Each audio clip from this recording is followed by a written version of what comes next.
La central de Canelles será una de las más importantes de todo el Ribagorzana, ya que su producción alcanzará los 233 millones de kilovatios hora anual. Con los saltos inaugurados en esta zona por el Generalísimo, de los que aquí recogemos algunos de sus aspectos, se podrá producir hasta 1 millón de kilovatios. Detrás de las crónicas oficiales como la del Nodo, está la crónica real. Una historia plagada de dramas humanos en una España subyugada, pobre, triste e inculta, en la que el hambre era un mal endémico. Yo me encontraba en Camporrels cuando llegaron 5 camiones de andaluces muertos de sed y de hambre. Con sacos envueltos de cemento, para calcetines. De Tolba a Canelles pues debía tener unos 35 o 40 kilómetros, pero claro, ni había autobús ni había nada. Tenías la sensación de que estabas en la Edad Media. Entonces teníamos solo telégrafo en Camporrels.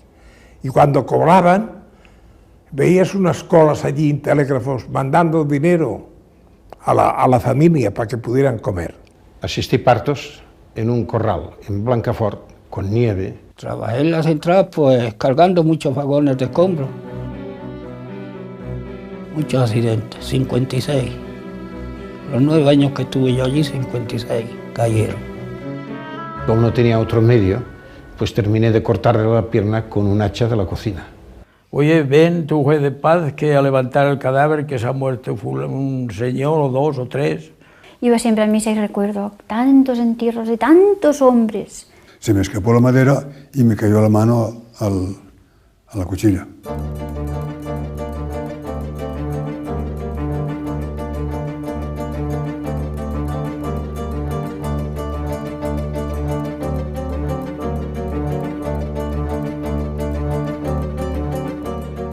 De las 1.200 presas que hay actualmente en España, 824, o sea, más de 2/3 partes, se construyeron durante el régimen de Franco. Buena parte de esas presas se localizaron en el Valle del Ebro. En el caso del río Noguera Ribagorzana, afluente del Segre, que lo es a la vez del Ebro, se planificó un aprovechamiento integral, convirtiendo el río en una auténtica sucesión de pantanos. La obra más emblemática fue la presa de Canelles, que resume las dificultades y las penalidades de aquellas construcciones faraónicas con escasos medios. La presa de Canelles se realizó como tantas otras en aquella época a costa de mucho esfuerzo humano, casi a pico y pala. Algunas de ellas sin luz eléctrica en sus principios, sin la protección adecuada para los trabajadores y con salarios que a duras penas llegaban para sobrevivir. Los accidentes estaban a la orden del día. Nadie contó nunca nada.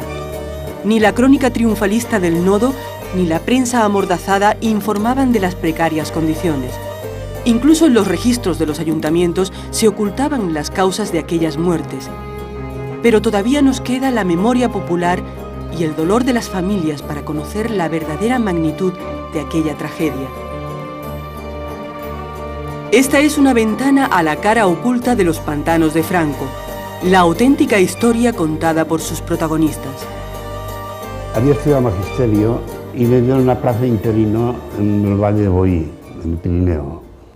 O sea, tomé posesión y tenías la sensación de que estabas en la Edad Media.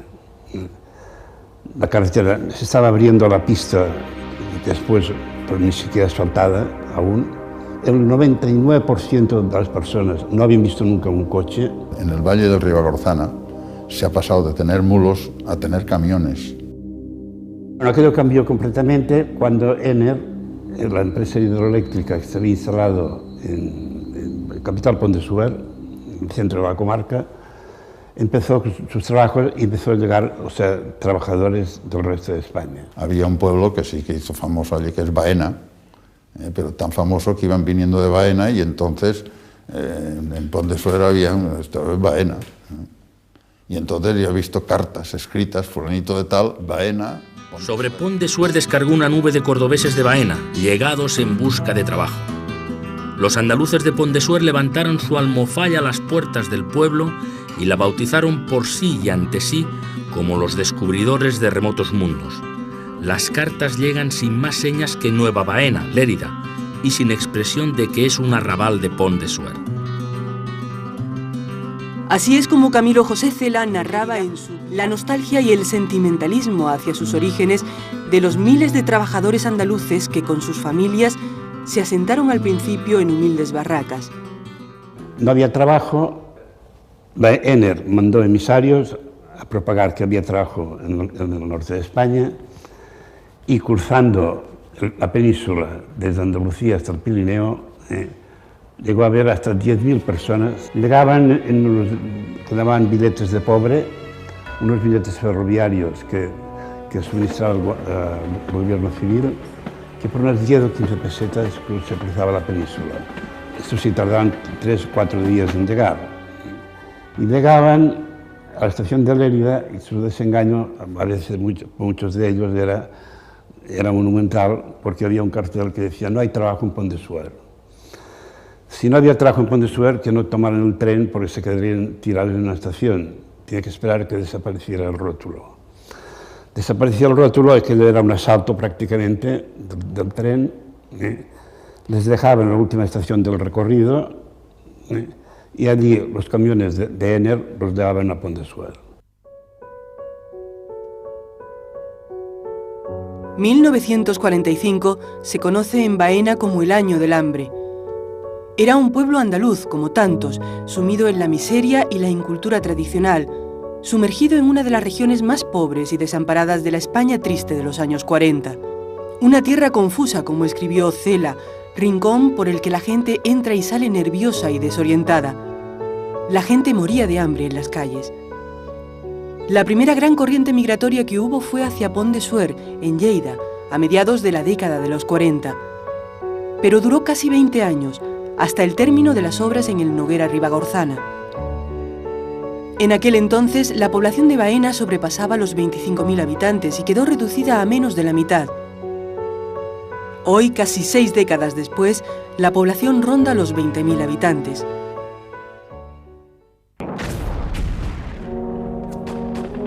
España quedó arrasada y sumida en la miseria tras la Guerra Civil. Endeudada y aislada internacionalmente, vio como 5 meses después comenzaba la Segunda Guerra Mundial. Fueron unos años críticos en los que escaseaban los alimentos. Se hacían largas colas para comprar con las cartillas de racionamiento. No había trabajo. Las familias luchaban por sobrevivir. Hubo fuertes restricciones energéticas porque también escaseaba la electricidad. A estas penosas condiciones de vida se les sumó una pertinaz sequía. La situación en España entonces era en Madrid, faltaba la luz, se quedaban, no sé si había restricciones toda la semana y un día a la semana lucían los letreros eléctricos esos de neón, los escaparates tampoco tenían que estar cerrados, o sea, apagados. O sea, que no había electricidad. Si no fuera por todo lo que se hizo en la ENER en aquel tiempo, no hubiera podido haber luego todo el desarrollo industrial que hubo en España en la década de los 60. Al comienzo de los años 50, la penuria eléctrica en Cataluña y, por consiguiente, en España, era gravísima, hasta el extremo de que había restricciones eléctricas por zonas, por barrios, por barriadas, del orden de 5 días a la semana sin suministro eléctrico. Gracias al empeño de don Victoriano Muñoz, al iniciar las obras que inició y que se terminaron en el Noguera Ribagorzana, pudo resolverse este gravísimo problema en unos 10 o 15 años, hasta el extremo de que 10 años después de estos 10 o 15, o sea, en el año 64, ya se pudo exportar energía a Francia. El ingeniero leridano Victoriano Muñoz Oms fue el fundador, cerebro y motor de la Empresa Nacional Hidroeléctrica Ribagorzana, ENER, que bajo la tutela del Instituto Nacional de Industria, el INI, a marchas muy forzadas, llevó electricidad a Cataluña y Aragón.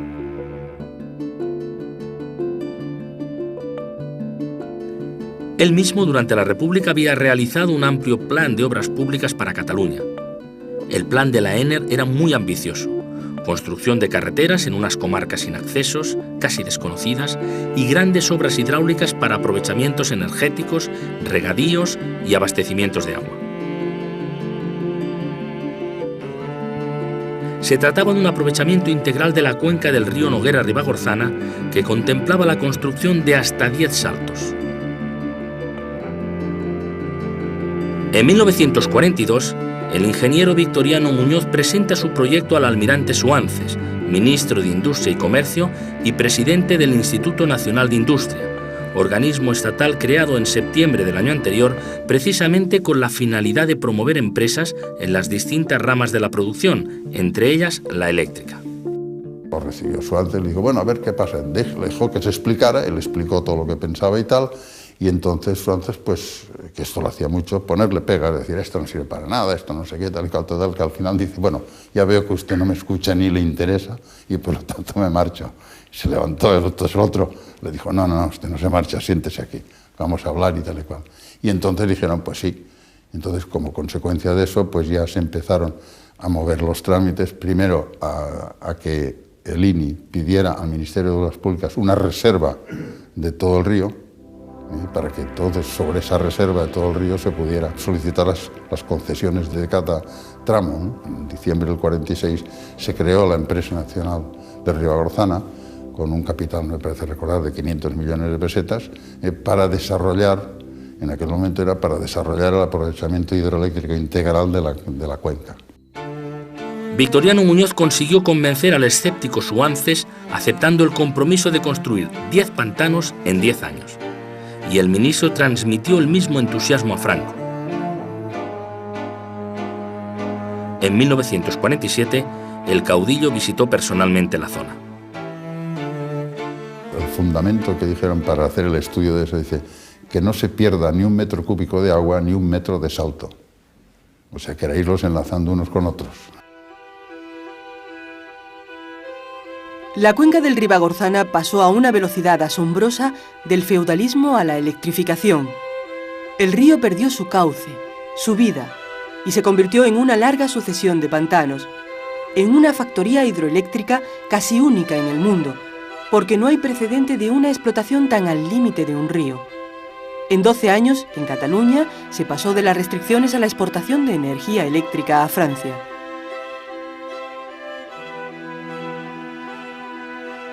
En muchas obras públicas realizadas en los años 40 y 50, trabajaron los vencidos de la Guerra Civil que permanecieron en más de 100 campos de concentración después de acabada la guerra.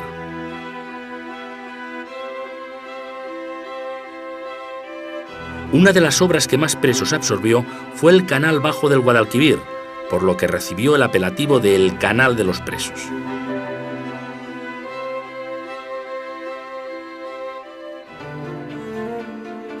Mientras eso sucedía en el sur de España, en los últimos días de febrero de 1947 comenzaron las obras en el río Noguera-Ribagorzana con algo más de 600 trabajadores, que en 1948 se convirtieron en casi 5.000 y 2 años después en más de 6.000. Los primeros saltos que se construyeron fueron los de Senet y Bono, fundamentalmente para proveer de energía eléctrica a las obras. En ese mismo año comenzaron el salto de Vilayé, Llesp, Pont de Suert y Escales. Simultáneamente, se construían caminos y carreteras para garantizar el suministro de personas y materiales que en un principio había que trasladar en helicóptero. La magnitud de estas obras que la ENER puso en marcha en la comarca provocó una inmensa oleada de trabajadores inmigrantes que llegaban, algunos con sus familias, para integrarse en la empresa. A falta de maquinaria eficaz para obras públicas, se necesitaba mucha mano de obra. Yo me encontraba en Camporrels cuando llegaron 5 camiones de andaluces que iban hechos polvo. Venían destrozados del viaje y a la descubierta llenos de polvo y de todo.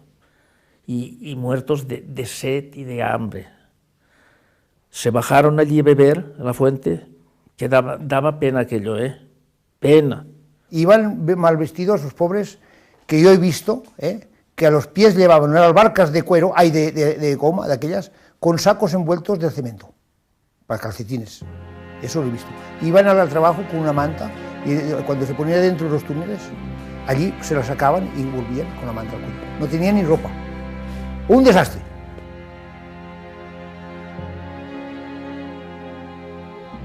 A nosotros, al ayuntamiento, la ENER nos mandó unas cartas pidiéndonos que les ayudáramos a poder colocar a la gente, porque ellos no tenían sitio para colocar a la gente.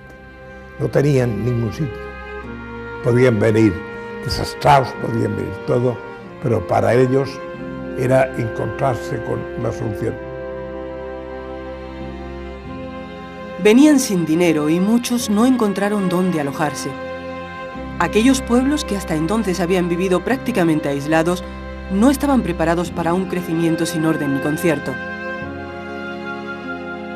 Cuando en 1951 comenzaron a trabajar en la más ambiciosa de todas las obras del Noguera Ribagorzana, la presa de Canelles, todavía no existía comunicación entre la Alta y la Baja Ribagorza por falta de infraestructura. Yo recuerdo que cuando lleguemos allí, a mi padre sí que le dieron casa, porque era carpintero y los carpinteros se ven por lo que sea, y los encargados, los ingenieros, todos estos tenían casa. Pero tenía muchas amigas que venían conmigo y vivían en un corral, en bodegas de las casas de los pueblos, en cabañas de los campos, por todas partes había familias, por todas. Yo recuerdo eso muy fuerte. Y después el hambre que pasaban las niñas, que iban a la escuela y no tenían nada para comer, mal vestidas, bueno, ¿para qué? Y eso a mí me hizo mucha pena. Mucha pena. Aquello es que me marcó para toda la vida. Iba a lavar al río, me tenía que llevar mis niñas, que yo lavaba y ellas se metían en el río, un río tan peligroso, se ponían chorreando. Mucho pasamos. Él pasó trabajando y yo también, los 9 años. Al invierno hacía mucho frío, allí el río estaba helado, teníamos que llevar la ropa en agua caliente. Teníamos que llevar un cubo de agua caliente y llegábamos allí al río y teníamos que con una piedra romper el hielo para poder meter las manos, para poder lavar. Y llevábamos un cubo de agua caliente tapado con un trapo para que no se enfriara, para ir metiendo las manos. Se llegó a montar un campamento en Canelles, pues debido a que mucha gente, venir desde Camporrells a Estopiñán representaba andar muchas horas. Pues se empezó montando una residencia, unos barracones, una cocina, se montó un colegio, una iglesia e incluso un cuartelillo de la Guardia Civil. La gente a partir de ahí empezó a construir casas con el mismo material que encontraba en Canelles en la obra. Sustraían o recogían ladrillos, yeso, cemento, madera. Nosotros nos hicieron bajar allí porque la gente no podía vivir. Con 22,50, trabajando 10 horas, hubo familias que tenían 5 o 6 hijos, ¿qué tienes que decir? Comían muy mal. Y la ENER nos hizo bajar a nosotros allí una tienda, que nos dieron un piso, teníamos la tienda allí, y les fiábamos todo lo que querían. Y a final de mes, si podían pagar, bien, y si no podían pagar, la ENER les hacía cargo. Y ver las niñas en las basuras, luego lo recuerdo, coger las pelas de patatas y se las llevaban a casa. Yo para mí que las volvían a hervir. Los plátanos y las naranjas ya se lo comían allí, ya lo repelaban allí todo y lo tiraban. Pero las de patatas, muchas, se las llevaban a casa, las lavaban y las hervían, y se las comían. Aquello no lo puede saber nadie. Aquello, solamente el que lo ha vivido. Los colchones eran de esparto y de borra, o de paja de centeno, sin sábanas, nada, con una manta, y se metían encima de eso. Y por la mañana había obreros que se remangaban y con el frío 8 o 9 bajo cero, con una toalla al cuello, bajaban a lavarse el río. Bajando hielo por el río. Bajaban así el cuerpo, se lavaban y volvían a subir. A estas penosas condiciones de vida había que sumarle la dureza del trabajo. Pero a pesar de las condiciones extremas, había que hacerlo y se hizo. Ese era el lema de la ENER, Ese era el compromiso adquirido por su director con el ministro Suances: 10 pantanos en 10 años. No hubo tiempo para previsiones, todo se solucionaba sobre la marcha, las decisiones se tomaban con rapidez. Los obreros trabajaban de sol a sol, a destajo, mal pagados, sin seguridad y bajo un régimen laboral autoritario. Allí había un sistema de trabajo que era el toque de sirena. Pero claro, entonces ya estaba, como dijésemos, la obra estaba en marcha y había abiertos pues, túneles, excavaciones, bueno, una cantidad de tajos enorme. Pero en el Tajo, cuando estaban trabajando, había que pasar lista 2 veces, a primera hora y por la tarde. Por si alguno se había ido, se había accidentado. Había de todo. Allí hubo gente que estuvo a toda la obra, pero la mayor parte no. Sí, de aquí del país había gente que vinieron después, otros no resistieron, porque claro, era un trabajo un poco duro, como las cabras, porque había que subir y bajar aquellos cerros para poner tuberías, había que subir, yo me acuerdo de tener que subir un compresor a vaso de cuerda con rulos por la cuesta, por la montaña hacia arriba, porque no había vía de comunicación, cosas que entonces dices, pero sea posible que se pudiera, pues se hacía así. Trabajé en la central pues cargando muchos vagones de escombros. Nos echaban a tres escombreros, nos echaban 40 vagones de escombros a sacar de la central afuera al río. Cuando había mucha piedra, pues los cargábamos pronto, los vagones. Pero cuando el otro relevo había cargado las piedras y nosotros ya teníamos que cargar la pala, entonces nos venía bien larga la jornada.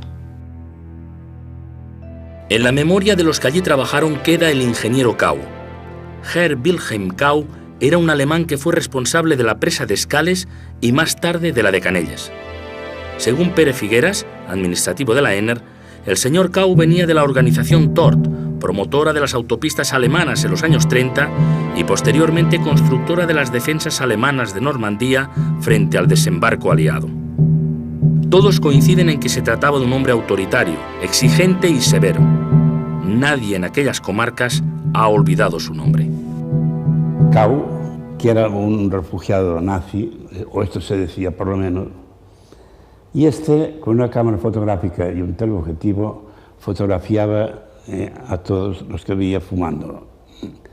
El sábado se cobraba todavía por semanal, se encontraban en el sobre de sus emolumentos, se encontraba la fotografía y descontado el tiempo que habían tardado en fumarse el cigarrito. Había un obrero que a lo mejor pues tenía sus necesidades de hacerlas y él pues los fotografiaba, los llamaba a su despacho y les decía, ¿qué hacía ayer a esta hora y tal todo esto? Dice, pues trabajando. Dice, mira, a esta hora estaba haciendo sus necesidades, no trabajaba.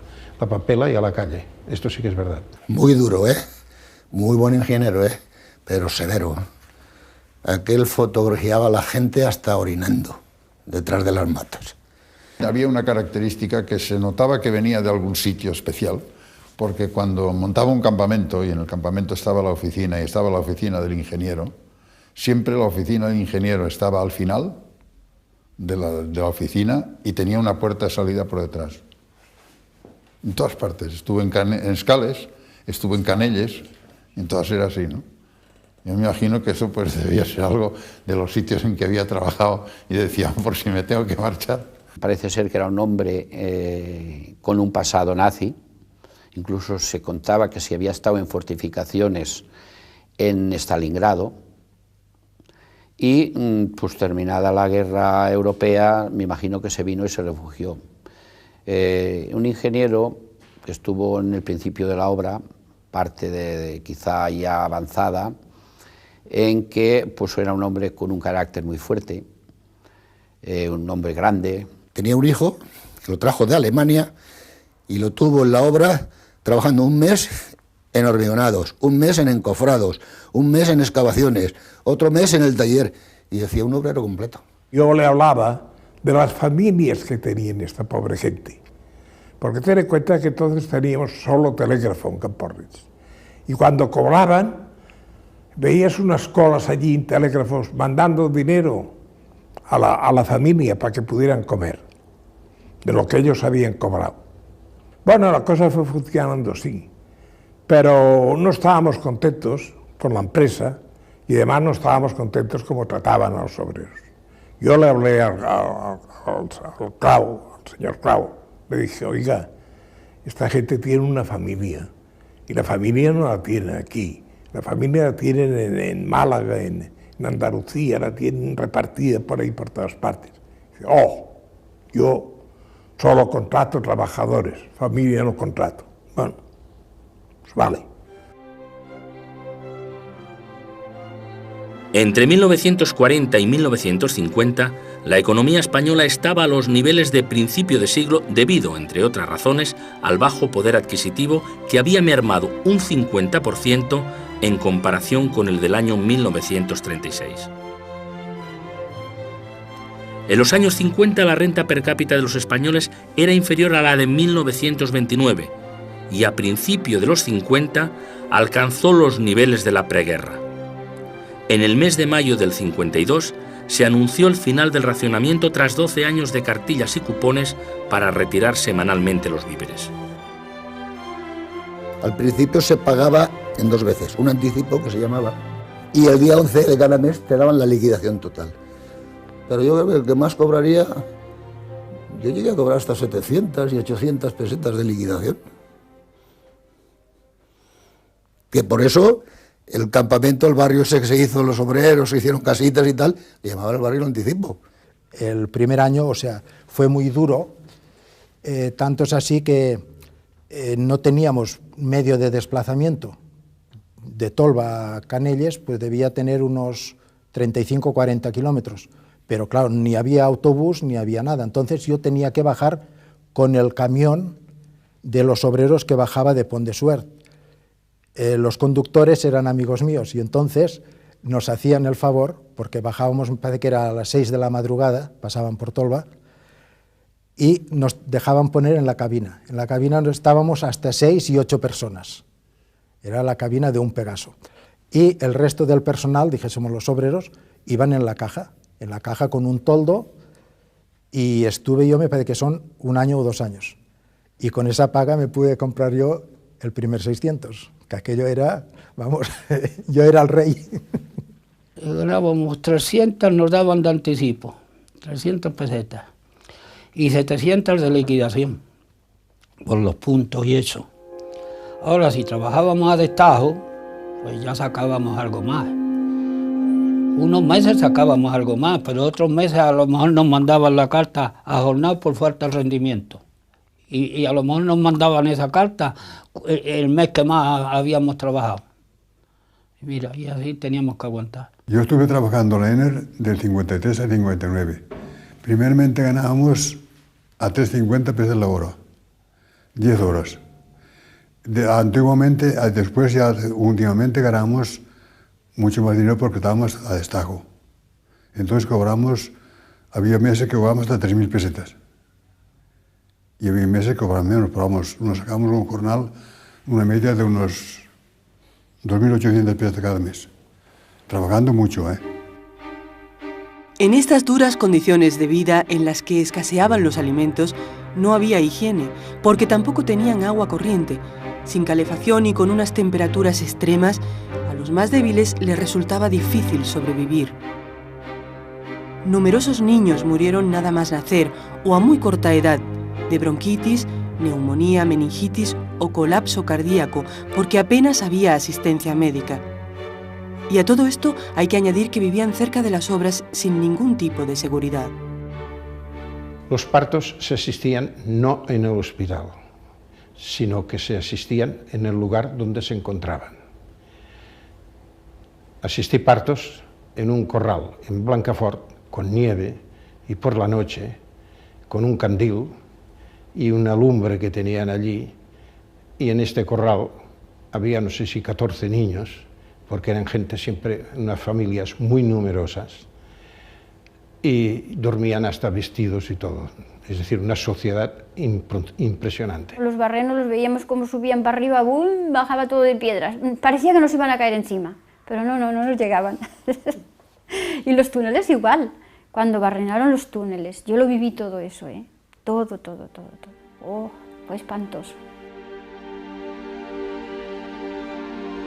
Durante la construcción de la presa de Canelles se produjeron muchos accidentes como había sucedido en las presas construidas anteriormente. Pero ninguno de los fallecimientos ocurridos en accidentes laborales quedó reflejado como tal en los archivos de los ayuntamientos de Camporrells y sobre todo de Estopiñán del Castillo, donde un gran número de ellos están enterrados.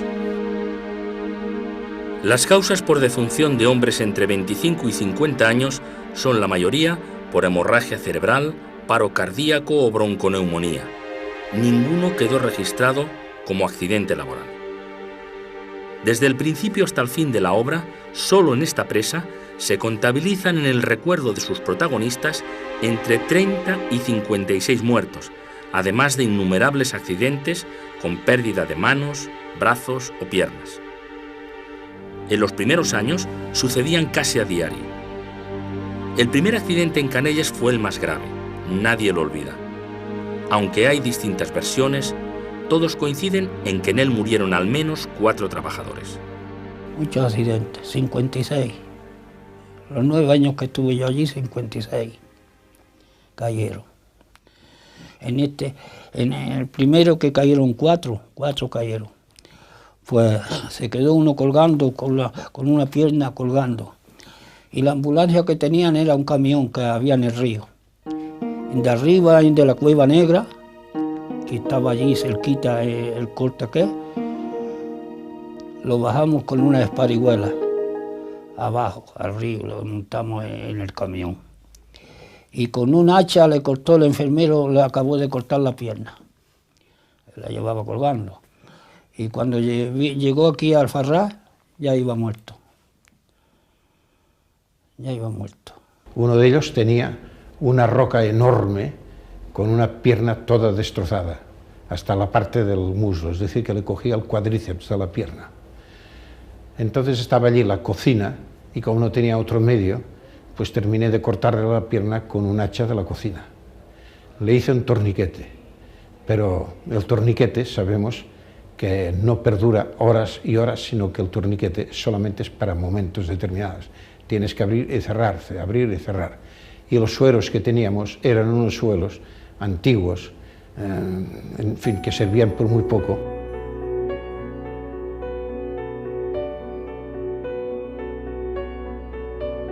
Iba siempre a misa y recuerdo tantos entierros de tantos hombres, no se acababa nunca, tantos hombres. Y los pobres, cuando alguien hablaba decía, que no estamos aquí en una fiesta, callar. Y ellos llevaban un dolor cada vez que se accidentaba un compañero, bueno, lo sentían mucho porque estaban muy unidos. Iba muchas veces, me venían a llamar, oye, ven tu juez de paz que a levantar el cadáver, que se ha muerto un señor o 2 o 3. Oye, entonces iba para allá, y entonces llamaba yo al juez de primera instancia que estaba en Tamarite, y subía y levantamos el cadáver, pero oye, que casi todos los días me estaban llamando. Murió uno del pueblo precisamente, porque no tenían herramientas suficientes, no tenían máquinas para trabajar allí. Y él estaba con un mazo, con un maño, pegándole de encima de unos golpes que tenía que pegar para clavarnos aquí, allá, y le falló el maño, no pegó el golpe y se cayó él abajo, se mató. Una vez me vinieron a llamar a las 12 de la noche, dice, ven que se han matado allí 2. Y fui para allá, digo, pero oye, esto no hay derecho, ustedes tendrían que vigilarlo más esto. Había un paso que pasaban los obreros cuando pregaban, que pregaban a las 12 de la noche, los de la noche, y había un paso por allí y había un pozo muy hondo, para el cemento, y pasaron y no lo taparon, y pasaron y se metieron 2 para abajo. Tenía 7 metros de hondo, y allí se mataron. Digo, pero oye, esto no hay derecho lo que hacéis, voy a dar parte yo, esto es poca vigilancia, ¿y por qué no lo tapáis esto? Pues dice un descuido.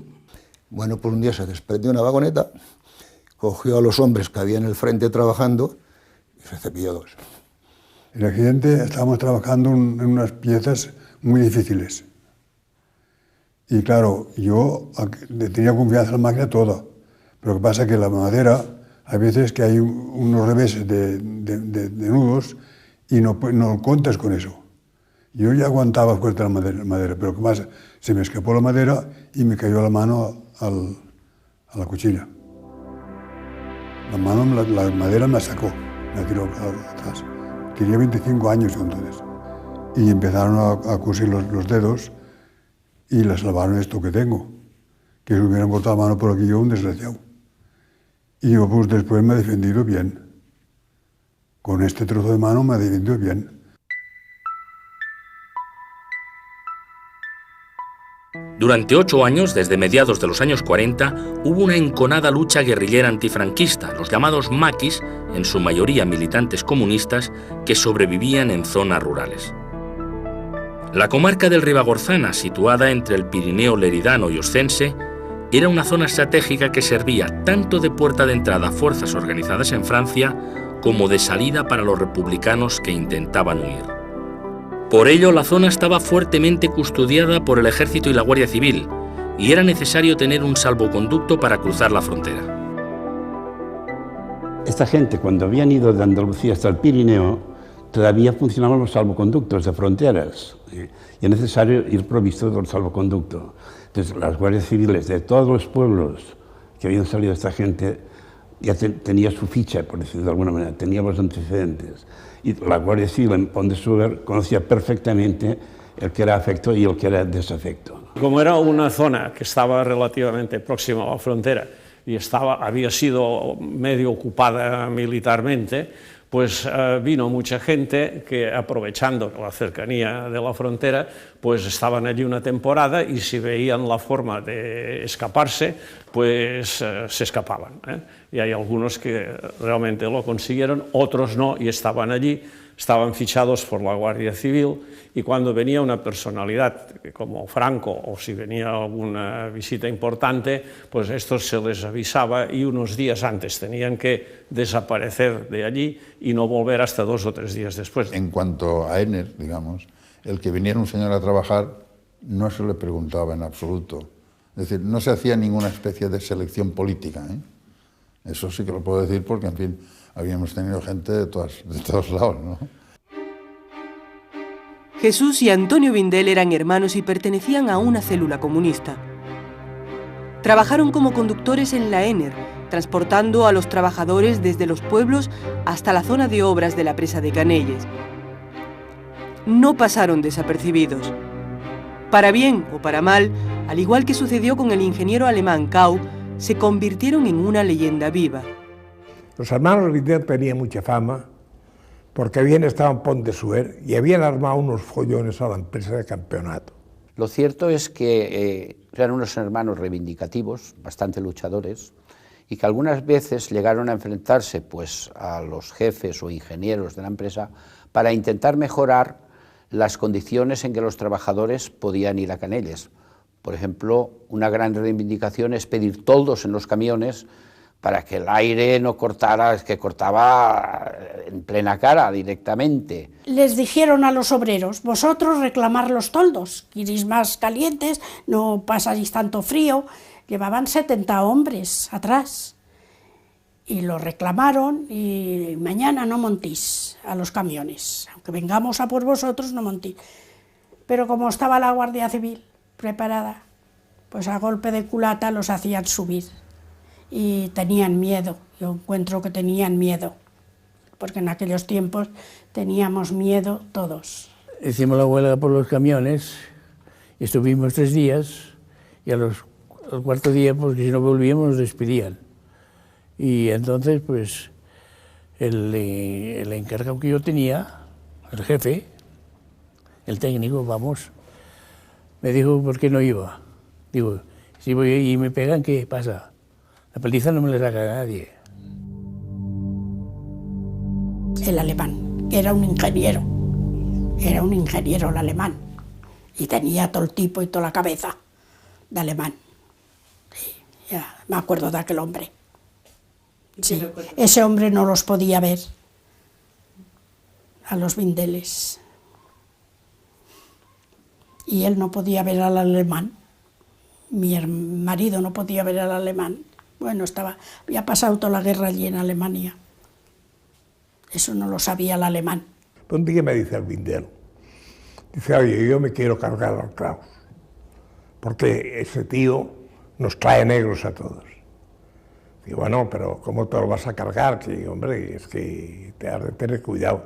Dice, no, yo lo que quiero es que me compres 1 kilo de pintura negra y un pincel, porque yo eso no lo puedo comprar. Pero tú sí que lo puedes comprar.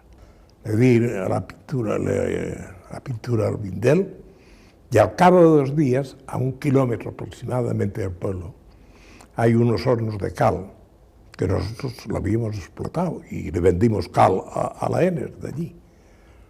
Pues había metido un letrero allí diciendo que Kraus era un nazi, era un coronel, y había abusado, y qué sé yo, un letrero en una roca que vi allí. Pero además, muy bien escrito. Yo no sé cómo lo escribieron aquellos tíos de bien escrito. Total, que Kraus aún no había pasado una semana que se largó a trabajar a Turquía. Se marchó.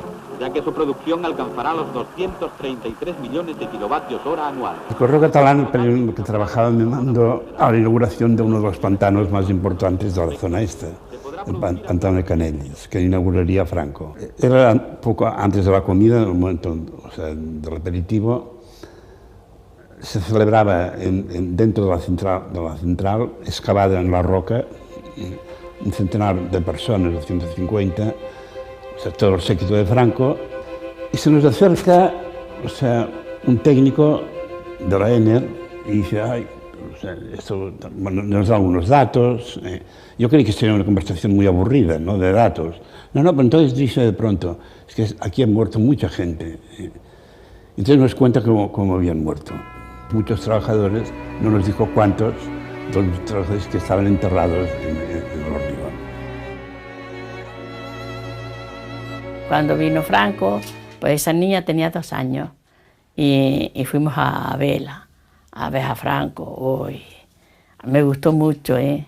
Echamos todo el día, pero nos gustó mucho, a mí me gustó mucho, porque luego de ver yo toda la carretera llena de todas las clases de uniformes que no las había visto nunca, aquellas señoras también puestas, la mujer de Franco, su hija, sus amistades y Franco. Franco iba vestido todo de marrón con un sombrero, no iba de uniforme. Y estuvimos allí en la puerta esperando que saliera, porque allí comieron una de flores, 2 hileras de flores que no las había visto yo nunca. Aquellas clases de macetas de flores tan guapas.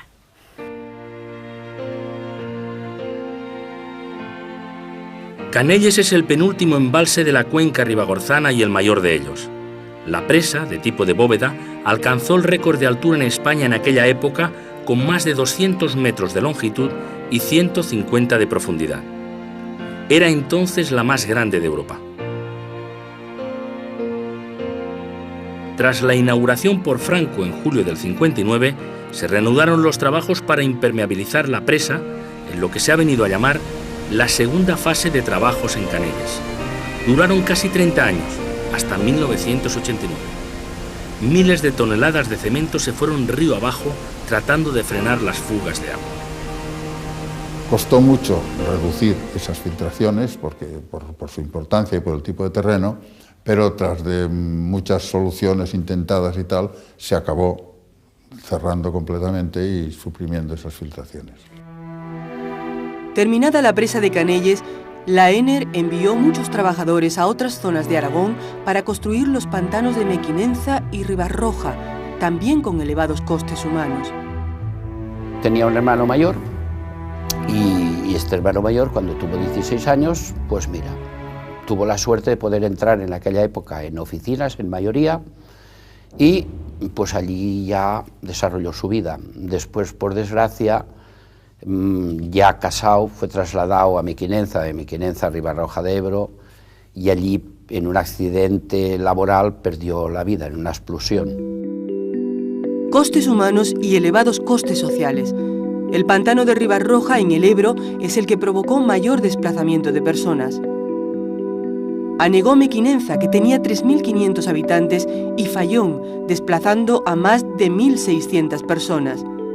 Inundó también la mayor parte de las minas que sustentaban la economía de Mequinenza. Años después, todavía en el Noguera Ribagorzana quedan algunas incógnitas por despejar.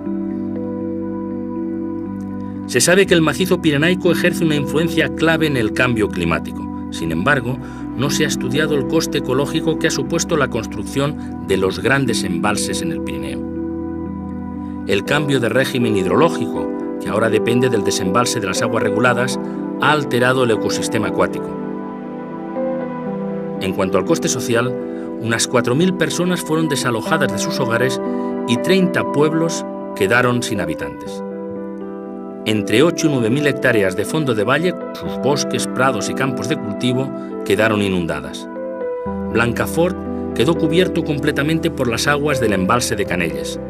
Tragó de Noguera fue engullido por las aguas del pantano de Santana. Finestres, al igual que Fet, Estall, Monfalcó y Montgai, fueron abandonados por sus habitantes porque sus tierras cultivables fueron anegadas por las aguas de Canelles. Vivíamos bien, más o menos, dentro de lo que había. Cogíamos un poco de todo. Se cogía cereal, trigo, avena, cebada, y después cogíamos vino, aceite, y teníamos un poco de ganado, un ganado muy limitado. Vinieron, contaron las plantas, los mismos trabajadores de la empresa hicieron contar, hasta incluso las cepas se contó todo. Sí, y le valoraron pues un poco lo que... Pero nada más pagaron lo que cogió el embalse. Nos pagaron, como digo, la de cultivo a 25.000 pesetas, la de cultivo. Y después, lo que no me acuerdo exactamente, los olivos como los pagaban aparte, y las cepas también aparte. El drama no acaba en los pueblos abandonados o inundados. El Congost de Montrevey, un macizo montañoso situado entre la presa de Canelles y la de Puente de Montañana, es el único que queda virgen en toda la comarca ribagorzana. El río, que antes era medio de vida gracias a su abundante pesca, anguilas, truchas, barbos, maderillos, ya no tiene nada que ofrecer. Su cauce está muerto. Las abundantes tierras fértiles que existían en su ribera se han cubierto de una gruesa capa de sedimentos.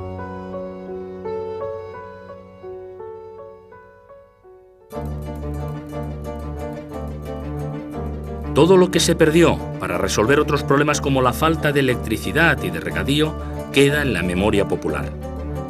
Y de forma especial, el reconocimiento a aquellos hombres esforzados y a sus familias que hicieron posible con escasos medios materiales en el Noguera Ribagorzana, en el Cinca, en el Ebro, el Duero, el Tajo y en tantos otros ríos de España, aquellas obras faraónicas en la mitad del siglo XX.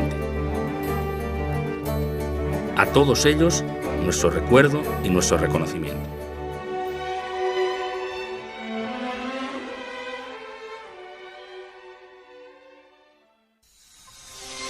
Música